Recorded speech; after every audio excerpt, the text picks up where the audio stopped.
dan berserah. Ku nyatakan Kau yang berkuasa dalam gelap. Kau setia, Kau cahaya hidupku.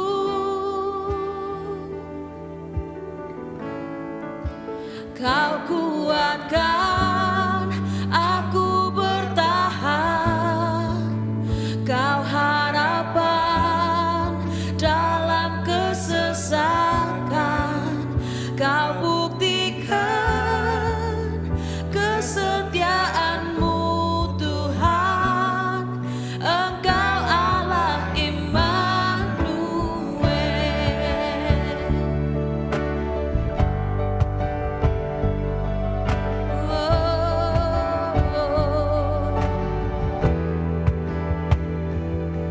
Bapakku datang untuk menyembah. Ku nyatakan Kau yang bertata dalam lemah. Kau sempurna, Kau cahaya bagiku.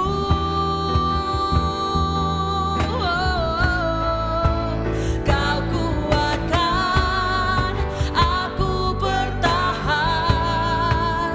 Kau harapan dalam kesesakan. Kau buktikan kesetiaan-Mu Tuhan. Engkau Allah Immanuel. Kau kuatkan aku bertahan. Kau harapan dalam kesesakan. Kau buktikan kesetiaan-Mu Tuhan. Engkau Allah Immanuel.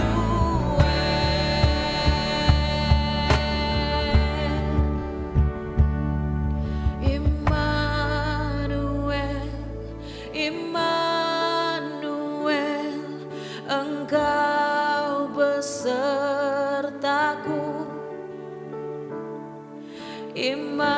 Immanuel, Immanuel, Engkau Allah besertaku.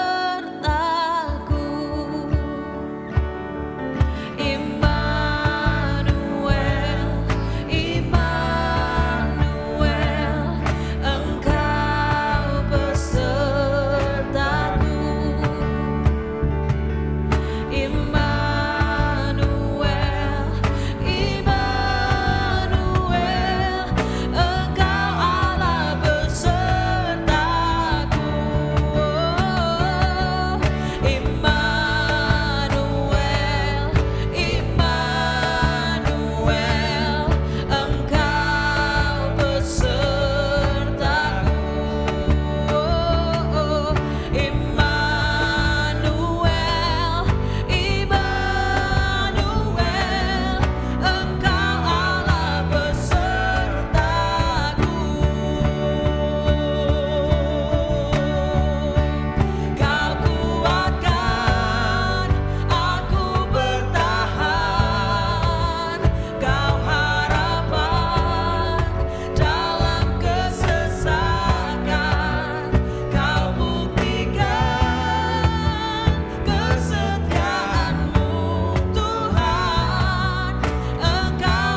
yang sempurna telah ku terima darimu,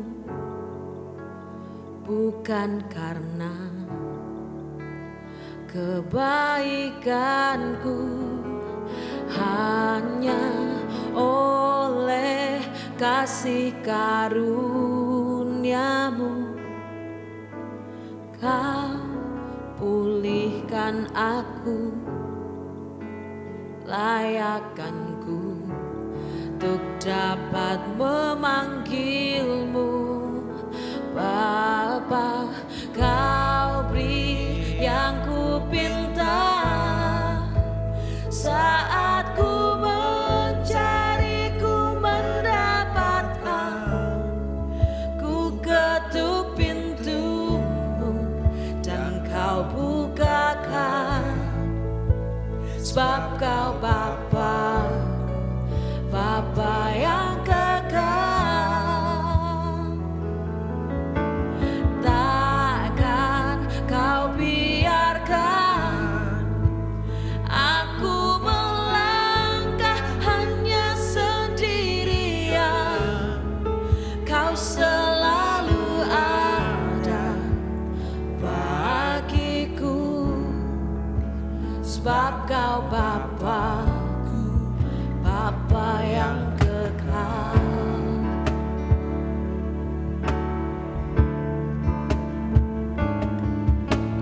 Kasih yang sempurna telah ku terima darimu,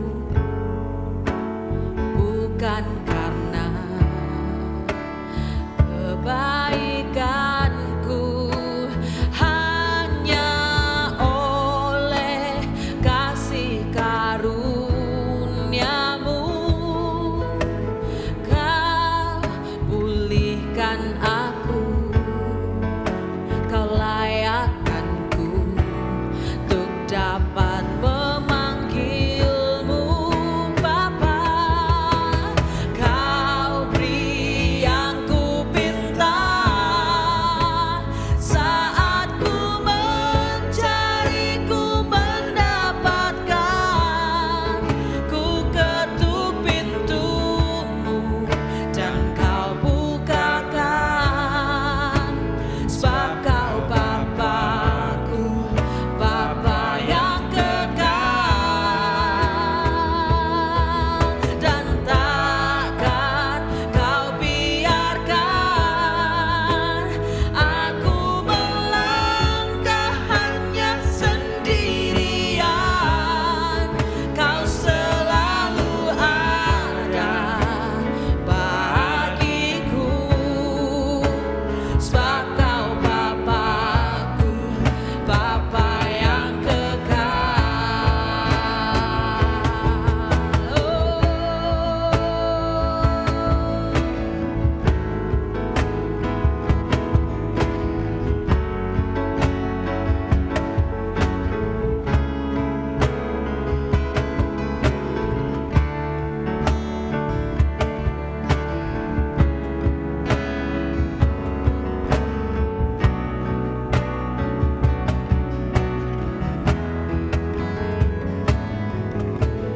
Kau beri yang ku pinta saat ku mencari, ku mendapatkan.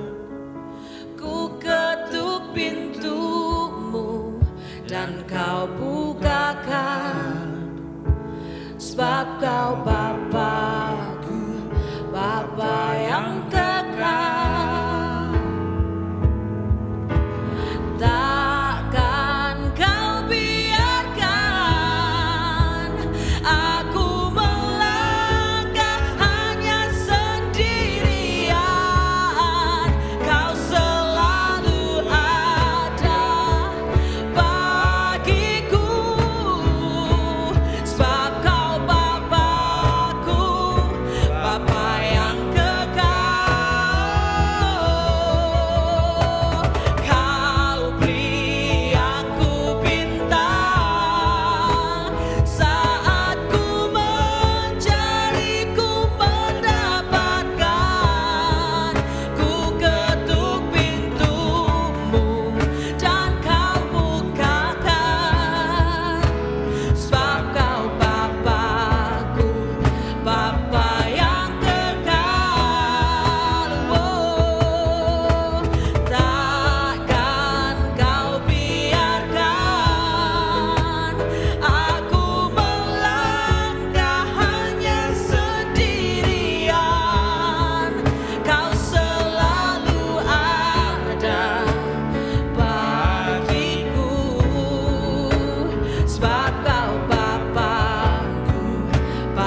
Bapa, Bapa yang kekal.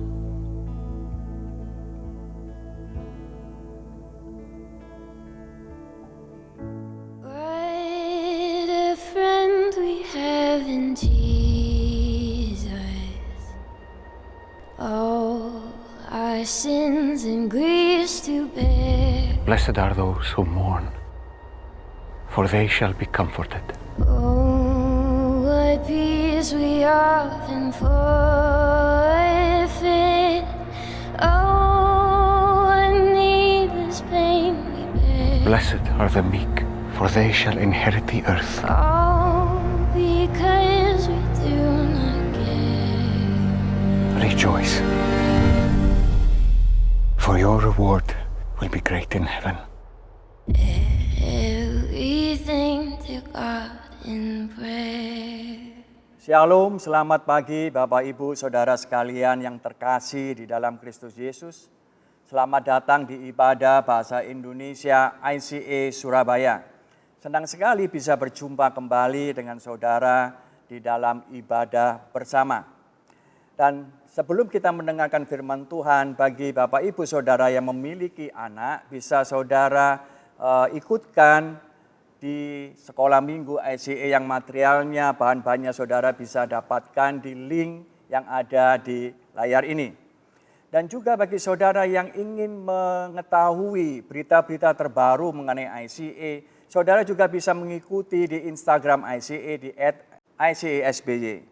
Dan juga kita sekarang berada di serial The Chosen season yang kedua. Dari selama berminggu-minggu ini kita seri khotbah ini berdasarkan daripada apa yang ada di serial The Chosen.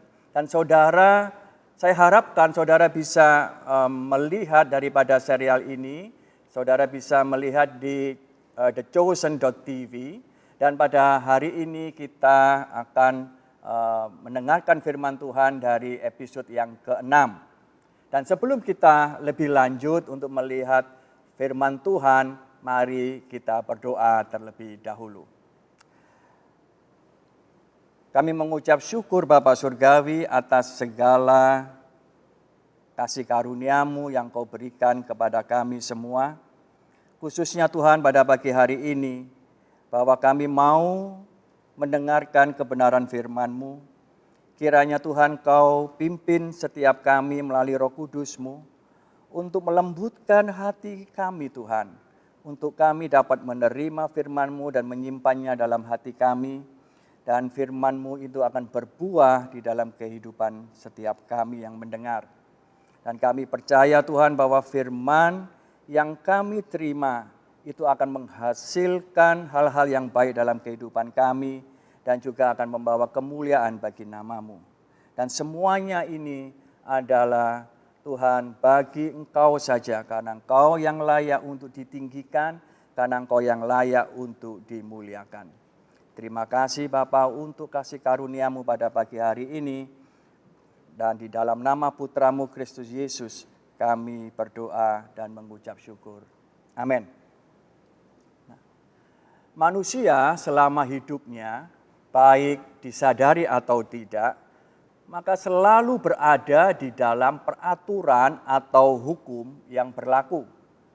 Apakah itu peraturan yang ada di dalam keluarga, di dalam sekolah, dalam lingkungan pekerjaan, dalam kehidupan bermasyarakat, semuanya suka atau tidak suka, itu semuanya ada di dalam peraturan atau hukum yang berlaku. Itu pun juga termasuk hukum yang tertulis atau yang tidak tertulis. Dan ada sanksi atau hukuman yang diberikan apabila seseorang itu melanggar peraturan atau hukum tersebut. Nah, sanksi itu bermacam-macam saudara. Yang sanksi yang ringan itu bisa mengenai teguran, sanksi yang peringatan, denda, sampai sanksi yang berat. Sanksi yang berat itu bisa bicara mengenai pemecatan, bisa bicara mengenai kurungan, bahkan hukuman mati. Dan juga ada sebagian kelompok atau sebagian orang yang menganggap peraturan atau hukum ini adalah menjadi yang tertinggi di dalam kehidupan bermasyarakat mereka. Yang mereka menuntut apabila seseorang ini melanggar salah satu daripada peraturan atau hukum itu, maka tidak akan diberikan kebijaksanaan lain atau kesempatan lain untuk membela diri, dan hukumannya itu adalah hukuman yang berat. Dan mereka melakukannya ini secara legalistik istilahnya. Dan hukuman peraturan itu hanya berisi jangan lakukan ini, jangan lakukan itu, tidak boleh kamu melakukan ini, tidak boleh melakukan itu. Isinya hanya seperti itu. Dan sebagai contoh adalah bahwa negara Korea Utara pada baru-baru ini memperkenalkan sebuah undang-undang yang baru yang isinya adalah untuk membasmi segala jenis pengaruh asing. Nah, undang-undang ini dengan keras melarang siapapun yang bagi warganya yang kedapatan menonton film dan atau mendengarkan musik asing atau menggunakan pakaian yang bergaya barat atau juga mereka berkata-kata atau bercakap dengan bahasa gaul yang asing, apabila mereka ketahuan, mereka akan ditangkap dan dijatuhi hukuman yang berat. Hukumannya bisa mereka dikirim ke kamp kerja paksa atau dihukum mati. Dan ada cukup banyak orang yang menerima sanksi atau hukuman tersebut. Dan tentunya bisa dibayangkan apabila masyarakat yang di sana hidup di dalam segala ketakutan, hidup di dalam segala kekhawatiran, kecemasan setiap hari. Mereka takut kalau mereka melanggar salah satu hukum yang ada dan mereka akan menerima akibatnya. Hal yang mirip yang sama juga dialami oleh masyarakat Yahudi pada waktu Tuhan Yesus. Mari kita baca di Injil Lukas pasal yang ke-6, ayat yang ke-6 sampai ayat yang ke-11. Demikianlah firman Tuhan. Pada suatu hari Sabat lain, Yesus masuk ke rumah ibadat lalu mengajar. Di situ ada seorang yang mati tangan kanannya. Ahli-ahli Taurat dan orang-orang Farisi mengamat-ngamati Yesus kalau ia menyembuhkan orang pada hari Sabat supaya mereka dapat alasan untuk mempersalahkan dia. Tetapi ia mengetahui pikiran mereka. Lalu berkata kepada orang yang mati tangannya itu, bangunlah dan berdirilah di tengah. Maka bangunlah orang itu dan berdiri. Lalu Yesus berkata kepada mereka, aku bertanya kepada kamu, manakah yang diperbolehkan pada hari Sabat? Berbuat baik atau berbuat jahat? Menyelamatkan nyawa orang atau membinasakannya? Sesudah itu ia memandang keliling kepada mereka semua. Lalu berkata kepada orang sakit itu, ulurkanlah tanganmu. Orang itu berbuat demikian dan sembuhlah tangannya. Maka meluaplah amarah mereka, lalu mereka berunding apakah yang akan mereka lakukan terhadap Yesus. Dari kisah ini kita akan melihat bahwa ada dua kelompok utama yang berpengaruh terhadap kehidupan masyarakat orang Yahudi pada saat itu, yaitu kelompok orang Farisi dan kelompok orang ahli-ahli Taurat. Dan sebelum kita lebih lanjut, kita mau mengenal siapakah mereka itu sebenarnya. Bahwa kelompok Farisi dan ahli Taurat itu, mereka sebenarnya adalah orang-orang yang berusaha untuk mempertahankan pengajaran kitab Taurat yang secara murni yang mereka lakukan dari mulut ke mulut, dari turunan ke turunan. Mereka juga adalah orang-orang yang benar-benar mempelajari, menafsirkan, dan memperdebatkan Taurat. Bahwa orang Farisi dan ahli Taurat ini, bahwa mereka secara intelektual dan pemahaman teologi mereka adalah ahlinya. Mereka sangat brilian mengenai hal itu. Dan oleh karena itu, orang-orang Israel sangat hormat kepada mereka. Mereka dianggap sebagai guru dalam kehidupan mereka. Dan mereka itu memegang kehidupan rohani yang sangat kuat di dalam masyarakat. Dan masyarakat orang-orang Yahudi dituntut untuk hidup mengikuti aturan atau hukum Taurat dan hukum-hukum yang lain secara sangat ketat.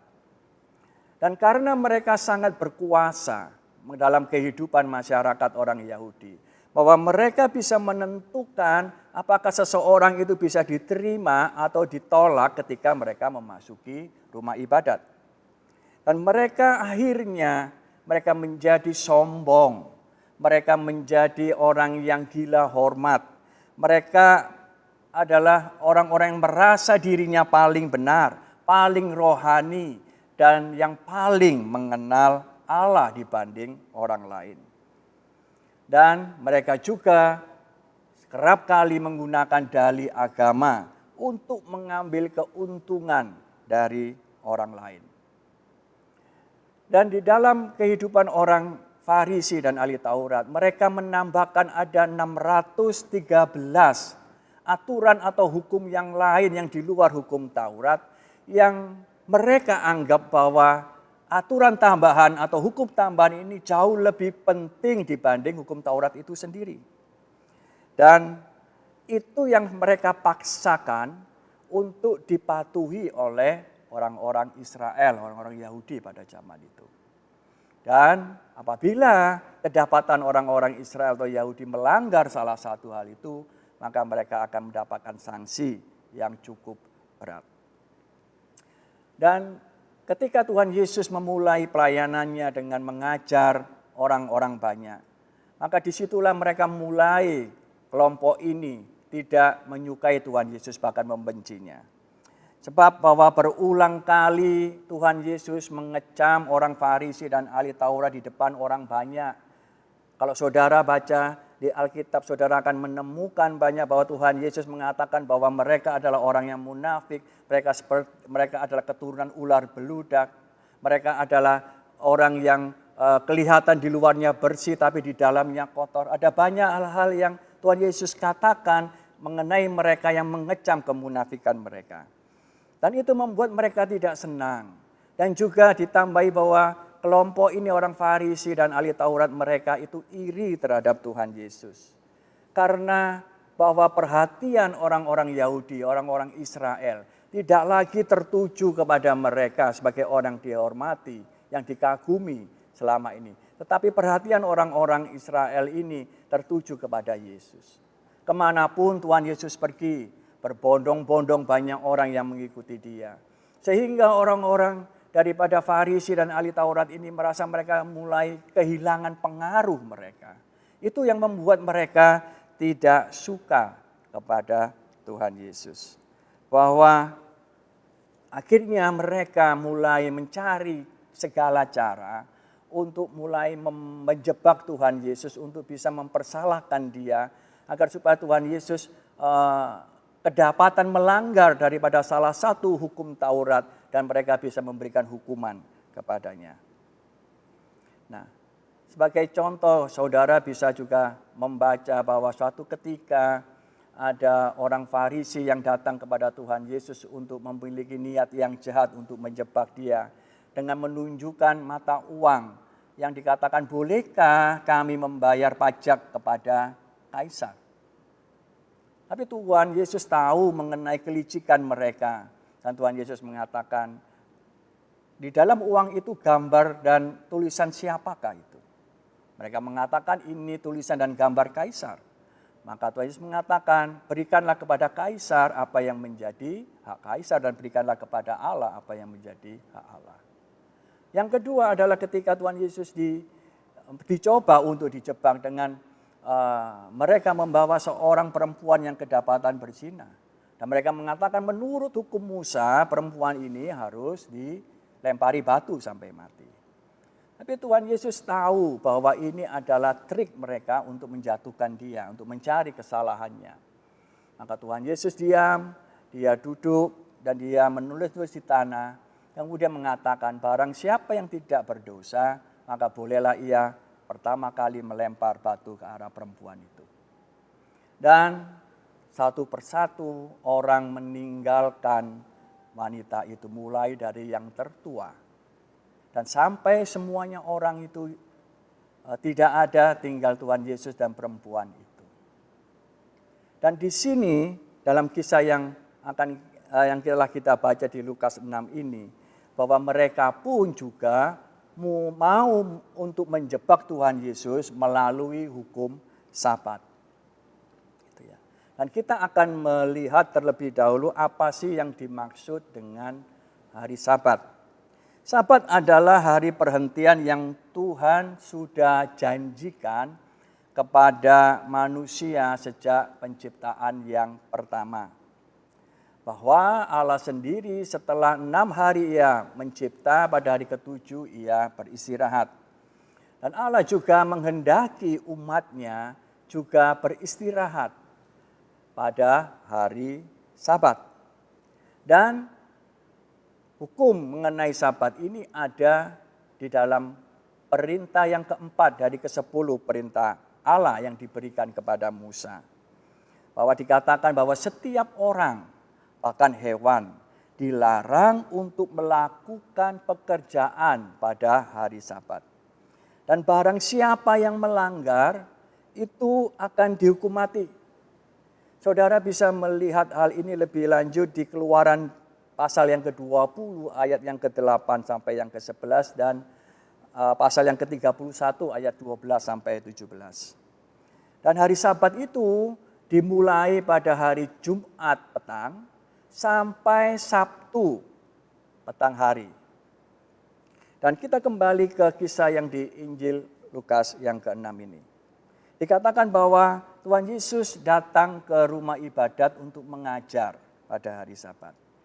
Ya. Orang-orang Yahudi pada saat itu sangat menyukai mengenai apa yang Tuhan Yesus ajarkan. Bahkan mereka mengatakan bahwa Tuhan Yesus mengajar itu sangat berbeda dengan apa yang diajarkan oleh orang-orang Farisi dan ahli-ahli Taurat. Dan di rumah ibadat itu juga ada beberapa orang Farisi dan ahli Taurat. Dan ketika mereka melihat Tuhan Yesus masuk ke rumah ibadat itu, dikatakan bahwa mereka mengamat-amati dia. Kata mengamat-amati di sini memiliki arti bahwa mereka memiliki niatan yang tidak baik. Mereka mempersiapkan sebelumnya bahwa ada sesuatu yang mereka lakukan untuk dapat mempersalahkan Tuhan Yesus. Yaitu di sini mereka menempatkan seorang yang mati tangan kanannya untuk supaya Tuhan Yesus dapat menyembuhkannya pada hari Sabat. Dan yang menarik di sini adalah bahwa Tuhan Yesus mengetahui pikiran mereka yang jahat itu. Ya. Jadi kemungkinan besar bahwa orang yang sakit, yang lumpuh tangannya itu sengaja ditempatkan di situ oleh orang Farisi dan ahli Taurat. Gitu ya. Tapi yang dikatakan di sini, meskipun Tuhan Yesus ia mengetahui pikiran jahat mereka, Tuhan Yesus tidak menghindari jebakan mereka. Dan Tuhan Yesus malah menghadapinya. Ini ada menjadi sebuah pertanyaan di dalam diri saya. Kenapa Tuhan Yesus kok tidak menghindar saja? Kan sudah tahu bahwa ia akan dijebak.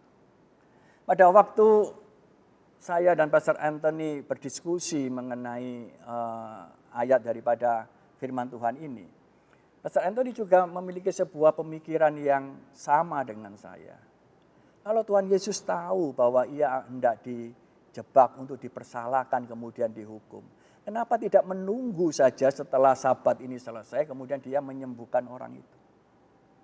Kenapa Tuhan Yesus malah istilahnya itu menantang orang-orang Farisi dan ahli-ahli Taurat?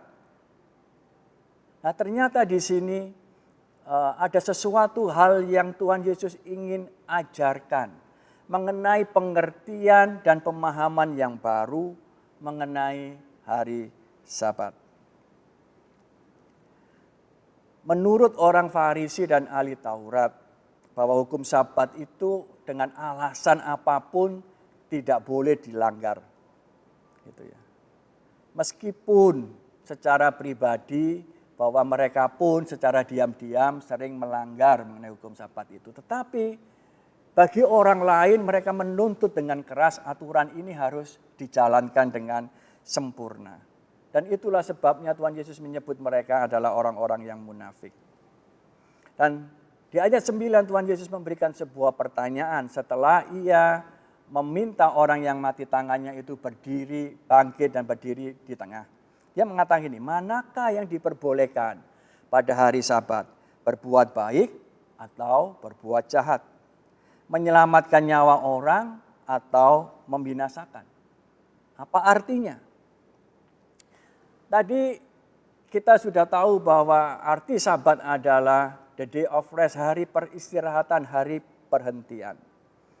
Artinya bahwa Tuhan menghendaki pada hari perhentian itu, bahwa umatnya itu secara penuh dan fokus itu datang kepada Dia, membangun hubungan dengan Dia, mencari wajahnya dengan segenap hati. Setelah 6 hari sebelumnya sibuk dengan kegiatan sehari-hari, maka pada hari Sabat itu adalah hari yang dimana umatnya diminta untuk mencari Dia. Karena apa? Karena manusia itu diciptakan untuk menikmati persekutuan dengan Allah. Ada sebuah relasi yang Tuhan berikan, yang Tuhan tawarkan kepada umatnya. Dan untuk itulah kita manusia ini diciptakan dengan sebuah tujuan untuk membangun sebuah hubungan dengannya. Bahwa Sabat itu adalah melatih relasi kita dengan Allah. Pada saat seseorang itu membangun relasi dengan Allah, membangun hubungan dengan Sang Pencipta, maka disitulah manusia itu, orang itu akan mendapatkan kepuasan di dalam Dia. Dan hasil daripada relasi itu adalah bahwa orang itu menerima belas kasihan daripada Allah. Itu adalah hubungan vertikal yang Tuhan berikan ketika seseorang datang kepadanya. Ketika seseorang dengan kerinduan untuk mencari wajahnya, maka God's mercy, belas kasihan Allah diberikan kepada orang itu. Tetapi belas kasihan yang diterima orang itu Tuhan tujukan tidak hanya berhenti pada orang itu saja. Melainkan juga Tuhan menghendaki bahwa belas kasihan yang sudah Tuhan berikan kepada orang itu, Tuhan menghendaki bahwa orang itu juga dapat memberikan kepada sesama atau orang-orang yang ada di sekitarnya. Dan disitulah yang dikatakan bahwa belas kasihan itu mengalir dari kita kepada orang lain. Untuk yang dapat kita lakukan adalah menjadi berkat bagi sesama. Itulah adalah makna Sabat sebenarnya. Bahwa hubungan vertikal dengan Tuhan yang dimana Tuhan memberikan belas kasihannya. Dan hubungan dan horizontal dengan sesama. Belas kasihan itu mengalir melalui hidup kita. Untuk kita bisa menjadi berkat. Kita bisa mengasihi orang lain. Itu adalah purpose atau tujuan utama daripada Sabat. Yang dimana orang-orang Farisi dan ahli Taurat gagal memahaminya. Mereka hanya berhenti bahwa untuk bisa mengerti hukum Sabat itu berhenti hanya kepada mereka hanya taat mengetahui hukum itu. Mereka tidak peduli kepada sesama. Nah, Tuhan Yesus mau memberikan sebuah pemahaman, pengertian yang baru mengenai Sabat itu. Bagi seseorang yang mau belajar doktrin teologi apapun itu tentunya sangat baik. Karena dengan kita belajar dengan doktrin yang benar, kita akan tahu mengenai hal-hal yang benar. Supaya tidak keliru di dalam menyampaikannya kepada orang lain. Tetapi ketika belajar itu hanya untuk memenuhi pikiran, hanya menambah pengetahuan, hanya supaya kelihatan jauh lebih pintar daripada orang yang lain, supaya bisa mendapatkan gelar yang lebih banyak dan bisa dihormati orang lain ketika melihat gelar itu yang banyak, maka disitulah orang itu akan kehilangan daripada tujuan sebenarnya hubungan dengan Allah. Orang seperti itu tidak memiliki sebuah relasi atau hubungan yang kuat, yang intim dengan Allah. Dan apa akibatnya? Ketika orang hanya fokus untuk belajar, untuk memperpandai diri sendiri tanpa peduli dengan orang lain, tanpa mempunyai hubungan dengan Allah, maka orang itu akan selalu melihat kesalahan orang lain atau kelompok lain atau gereja lain. Yang selalu yang ada di dalam matanya adalah bahwa dirinya yang paling benar, orang lain adalah salah. Dan itu adalah menunjukkan bahwa hubungannya dengan Allah tidak benar. Sebab bahwa belas kasihan Allah tidak mengalir melalui dirinya kepada orang lain. Dia hanya puas ketika ia mempelajari daripada firman Tuhan, dia mendapatkan sesuatu tetapi ia gunakan untuk kepentingannya diri sendiri. Nabi Hosea mengatakan seperti ini. Sebab aku menyukai ini dari bahasa Inggrisnya desire, sebuah keinginan yang sangat kuat dari dalam dirinya. Dari dalam diri Allah adalah kasih setia, mercy. Bukan korban sembelihan, dan menyukai pengenalan akan Allah lebih daripada korban-korban bakaran. Yang juga dikutip oleh Tuhan Yesus yang mengatakan bahwa yang aku kehendaki adalah belas kasihan, bukan korban persembahan. Bahwa ada sebuah kasih yang menjadi dasar, yang menjadi utama dari setiap peraturan atau hukum yang Allah buat. Segala sesuatu yang Allah sampaikan dalam bentuk peraturan atau hukum, itu selalu ada kasih yang menjadi dasar, yang menjadi utama di dalamnya.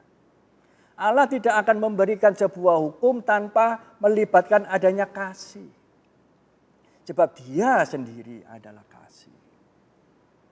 Jadi orang Farisi dan ahli Taurat ini, mereka keliru atau tidak tepat dalam menangkap mengenai apa yang menjadi isi hati Allah di dalam mereka melihat mengenai hukum Taurat itu.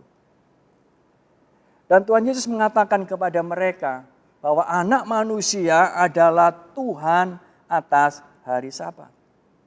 Bahwa ada pribadi yang jauh lebih besar daripada hukum yang dia buat, yaitu yang buat hukum itu sendiri, yaitu dia adalah Tuhan yang penuh kasih.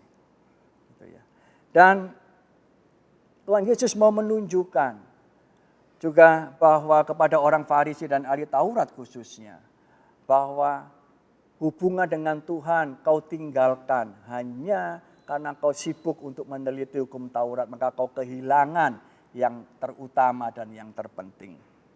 Di Yohanes 5 pasal yang kelima ayat yang ke-39 dan 40, Tuhan Yesus mengatakan hal ini kepada orang Farisi dan ahli Taurat. Kamu menyelidiki kitab-kitab suci, sebab kamu menyangka bahwa olehnya kamu mempunyai hidup yang kekal. Tapi walaupun kitab-kitab suci itu memberi kesaksian tentang aku, namun kamu tidak mau datang kepadaku untuk memperoleh hidup itu. Di sini jelas bahwa apa yang tertulis di dalam kitab suci itu semua adalah bicara mengenai Tuhan Yesus. Orang Farisi ini bisa dengan jenius, brilliant, mereka bisa mengerti apa yang menjadi tertulis di dalam hukum Taurat. Tetapi untuk pengenalan, membangun hubungan dengan pribadi yang ada di Alkitab, itu adalah hal yang berbeda. Ada sebuah belas kasihan yang bisa dia terima dan dia bisa salurkan kepada orang lain. Karena itulah sebenarnya kasih itu. Dan dari kisah ini kita sudah bisa mengetahui bagaimana apa sih yang menjadi tujuan sebenarnya daripada Tuhan Yesus ketika ia berbicara kepada orang-orang Farisi dan ahli Taurat ketika ia menyembuhkan orang yang mati tangannya pada hari Sabat. Sekarang buat kita semua yang ada di sini, kita berhenti sejenak untuk merenungkan, merefleksi diri kita. bagaimana relasi kita dengan Allah. Dan bagaimana hubungan kita dengan sesama. Apakah belas kasihan Allah, God's mercy yang kita terima, itu apakah kita juga bisa, apakah kita alirkan kepada orang lain? Atau hubungan kita dengan Allah apakah itu hanya sebatas kewajiban yang harus kita penuhi setiap hari? Bukan karena dorongan untuk kita mau mencari wajahnya, untuk tinggal di dalam hadiratnya. Tapi adanya hanya karena sekedar formalitas saja. Dan bagaimana kita memperlakukan orang lain yang ada di sekitar kita? Bagaimana sikap kita kepada pasangan kita, kepada orang tua kita, kepada anak, kepada rekan kerja, kepada teman, kepada atasan, kepada bawahan. Semuanya itu mencerminkan adalah bagaimana hubungan kita dengan Allah. Seseorang bisa dilihat hubungannya dengan Allah seperti apa, yaitu ketika ia berhubungan dengan orang lain. Perilakunya, sikap tutur katanya, tindakannya kepada orang lain, itu mencerminkan bagaimana hubungannya dengan Allah. Jadi pengertian sabat yang sesungguhnya adalah bahwa kita mengharapkan Tuhan dengan sebuah harapan yang kuat. Bahwa kita memiliki sebuah kerinduan untuk mengenal pribadinya. Bahwa kita merindukan akan hadiratnya, mendengarkan suara dari firman-Nya. Itu yang Tuhan inginkan untuk setiap kita, saudara dan saya sebagai anak-anak Tuhan, untuk membangun hubungan dengannya. Maka belas kasihan daripada Allah akan kita terima darinya. Dan sebagai hasilnya adalah belas kasihan itu akan mengalir melalui hidup kita untuk memberkati orang-orang yang ada di sekitar kita, memberkati sesama. Sahabat adalah cinta Tuhan dan cinta sesama. Menghormati Tuhan dan menghargai sesama. Itulah yang menjadi tujuan daripada sabat itu. Dan untuk kita bisa mencintai Tuhan dan kita bisa mencintai sesama, bahwa seseorang itu harus ada di dalam Kristus Yesus. Sebab hanya melalui Tuhan Yesus Kristus itulah terdapat adanya jalan perdamaian antara manusia yang berdosa dengan Allah. Sebab tanpa melalui Tuhan Yesus maka tidak mungkin seorang itu bisa datang kepada Bapa. Tidak mungkin seseorang itu bisa membangun hubungan dengan Dia. Dan Tuhan Yesuslah menjadi satu-satunya jalan untuk supaya melalui penebusannya di atas kayu salib, supaya kita yang dulunya terputus hubungan itu, dibukakan kembali hubungan yang baru dengan Allah. Dan ketika seseorang itu ada di dalam Kristus, maka ia akan menikmati hubungan yang luar biasa yang dimana belas kasihan Allah itu diberikan kepada umatnya. Dan umat itu bisa menjadi berkat bagi orang lain. Tuhan Yesus mengatakan di Markus pasal yang kedua ayat yang ke-27. Yang mengatakan bahwa hari Sabat diadakan untuk manusia dan bukan manusia untuk hari Sabat. Bahwa Tuhan Yesus tahu tujuan sebenarnya bahwa seperti untuk apa Sabat itu? Karena Ia yang menciptakannya. Bahwa ada kasih yang menjadi dasar, yang menjadi utama dari hukumnya, yang ditujukan untuk kebaikan bagi setiap orang yang percaya kepadanya. Mari saudara, bagi saudara yang belum mengenal Tuhan Yesus, mari bersama-sama dengan saya saat ini untuk berdoa, untuk meminta belas kasihan Allah, untuk bisa saudara dapat mengenal pribadinya, untuk supaya juga saudara dapat mengenal kasih Bapa. Mari kita berdoa. Kami mengucap syukur Bapa Surgawi telah mendengarkan firman-Mu. Dan kami juga Tuhan percaya bahwa kasih-Mu itu tidak terbatas. Yang Kau siap berikan kepada orang-orang yang dengan kesungguhan dan kerinduan hati untuk datang dan mencari wajah-Mu. Dan semuanya ini dimungkinkan melalui putra-Mu Kristus Yesus. Pada saat ini kami minta Tuhan belas kasihan-Mu, anugerah-Mu Kau berikan kepada anak-anak-Mu saat ini yang Kau tahu Tuhan dimanapun mereka berada. Saat ini yang rindu akan Engkau. Rindu untuk mengenal putra-Mu Kristus Yesus. Maka pada saat ini kami meminta Tuhan belas kasihan-Mu turun kepada anak-anak-Mu ini. Untuk mereka mengalami perjumpaan pribadi dengan Kristus Yesus yang telah mati di salib, yang menebus segala dosa dan pelanggaran manusia untuk membuka jalan perdamaian dengan Engkau ya Bapa.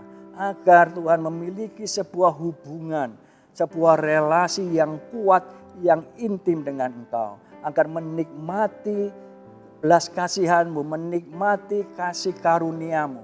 Dan belas kasihan-Mu ini bisa diberikan, dialirkan kepada sesama.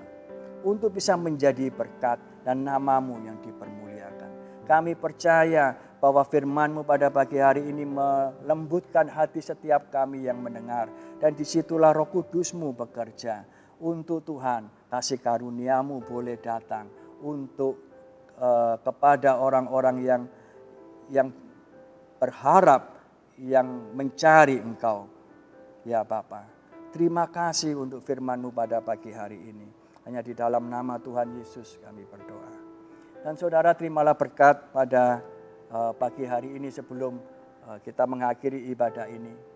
Bahwa terimalah belas kasihan daripada Allah yang akan membuat engkau semakin hari semakin rindu, semakin lapar dan haus untuk mencari wajah-Nya. Untuk menikmati persekutuan dengan Allah Bapa yang Maha Kasih pencipta langit dan bumi. Dan belas kasihan-Nya itu akan mengalir dengan deras, mengalir dengan kuat melalui hidupmu. Untuk memberkati orang-orang yang ada di sekitarmu. Untuk mereka dapat merasakan kasih Bapa, dapat merasakan kasih Yesus melalui hidupmu. Sebab Tuhan Yesus mengasihi engkau mulai hari ini dan sampai kedatangannya yang kedua kali. Yang sudah terima berkat Tuhan pada hari ini sama-sama katakan amin. Demikianlah ibadah kita pada pagi hari ini. Saya ucapkan terima kasih dan kita akan berjumpa kembali minggu depan. Tuhan Yesus memberkati. Kami senang Anda telah memilih untuk beribadah bersama kami hari ini. Bila Anda merasa diberkati, Anda juga bisa mengirim tautan ibadah online ini ke teman atau keluarga yang lain. Sampai jumpa di ibadah online ICA minggu depan. Tuhan memberkati. Bagi para orang tua, ICA Kids telah mempersiapkan materi bagi anak Anda. Silakan download di tautan bit.ly/ICA Kids online. Kami mengajak Anda untuk mengikuti Instagram ICA Kids untuk mendapatkan update yang terbaru. Ibadah doa malam ICA masih dilakukan melalui Zoom setiap Selasa jam 6:30 sampai 7:30 malam. Periksa Instagram ICA untuk mendapatkan Zoom passwordnya. Mari bersama berdoa di tengah situasi pandemi seperti saat ini. Anda bisa memberikan persembahan melalui transfer antar rekening atau cukup scan QR Code yang ada di layar sesuai dengan tujuan persembahan Anda. Kunjungi website ICA untuk informasi yang lebih lengkap. Bila Anda rindu untuk didoakan, Anda cukup mengisi form di tautan bit.ly/ICA Prayer Online. Pastoral Team dan Prayer Team ICA akan siap berdoa bagi Anda. Mari follow ICA Surabaya di semua media sosial kami, agar Anda bisa mendapatkan informasi dan update yang terbaru tentang ICA. Sudahkah Anda mengikuti ibadah online ICA melalui aplikasi Church Center? Hanya dengan memilih gambar menu church di bagian bawah layar, Anda bisa menyaksikan ibadah ICA, juga bisa berinteraksi dengan jemaat yang lainnya. Bagi Anda yang belum mendownload aplikasi ini, kami mengajak Anda untuk mencobanya sekarang. Satu aplikasi untuk semua hal tentang ICA. Tunggu apa lagi? Download sekarang juga.